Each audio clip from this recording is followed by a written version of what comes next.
I just got back from one of those big box stores. I won't tell you which, I don't like either one of them. But when you need to get stuff, you need to get stuff.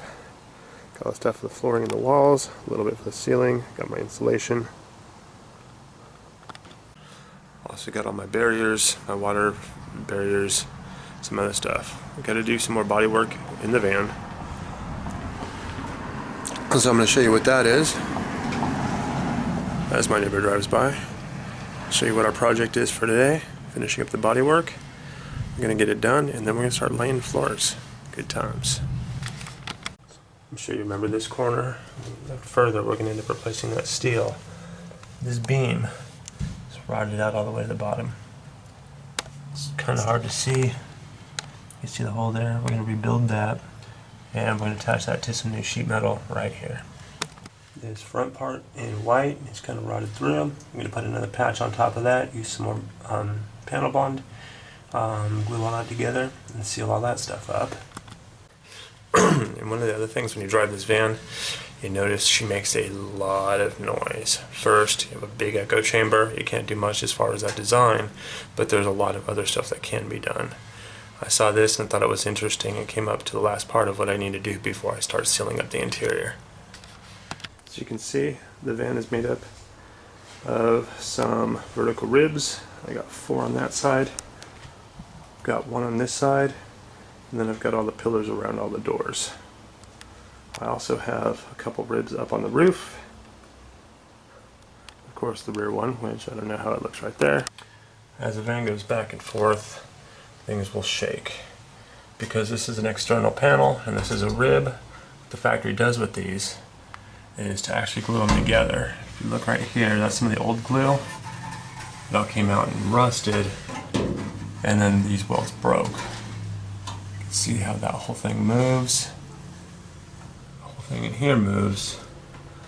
This is the worst of all of them, but the glue in each one of these is disappearing, broken, not working.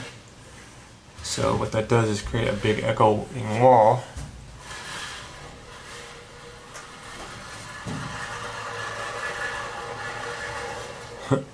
Sorry, the neighbors are making noise out there. Allowing that giant panel, which is probably about 4 foot by 8 feet or larger, just to create low frequency noises. That sounded like it was a push mower. I think that's way cool. Anyways, moving back to this.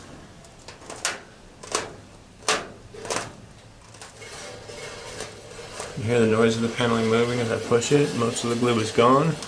What we're going to do is going to go in and clean up all that rust and put some panel bond on there, on all the ribs, to help reduce the noise and make everything more structurally sound. So hang tight and enjoy the show.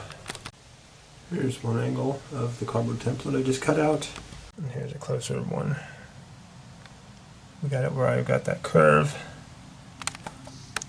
So get back there, it's cut flush. That piece is just folded up. That's going to be welded onto the pillar. And then this corner right here is going to be attached as well. So I'm going to just go through and attach this to the pillar, and that'll support it fine. I take that piece after I like the fit. Here I already traced out on a 12 by 12 sheet, 12 inch by 12 inch. I just simply laid that out and marked my cuts. I've got my full radius cut right there, right along here. This is my secondary cuts right here. And that's just where I'm going to end up folding that up, and I'm going to fold right here to wrap around that pillar. Look at the sheet metal. There's many ways to do it. One of my videos, we're cutting Lexan with a rotary tool. We're trimming a windshield. It's in one of my other videos. That's one way. I'm using tin snips today just because I got a new pair and I'm trying them out. Cut off wheels, Dremels, band saws, whatever you have at your disposal, as long as the cut's neat and accurate. It's not fixed in yet. Took a couple small moments, a couple small trims. This is the new piece fit in.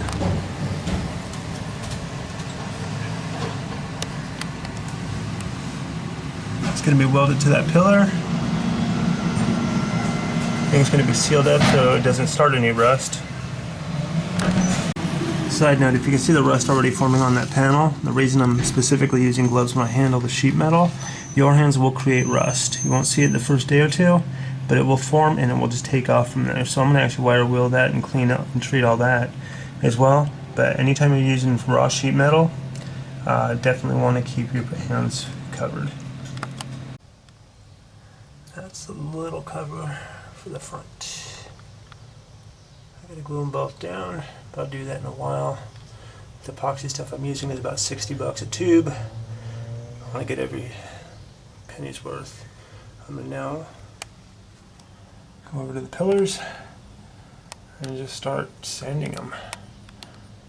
My plan of attack is to actually put a small wedge between the two and run a piece inside and run it kind of like it was a piece of floss or something. I'll figure it out as I go along. I don't have much room to work with. I think it's going to be doubled up, so I can just do one side of each rib at a time. We shall see. Alright, I got through and sanded behind each of the pillars that were loose. That's pretty much all of them. I'm going to put the epoxy in a moment. Also got my other corner ready, which you can't really see, so we can zoom in. There, it's well ready for the epoxy and the welding. Put that on. I'm going to show you guys how I use the panel adhesive to seal those. This is the panel adhesive I'm using. How hardcore is this stuff? Comes with its own special caulking gun. So mixer. Already tried some of this stuff. This stuff is hardcore. Do not use it on your little brother or sister.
Well, I'm out. This little can goes a long way though.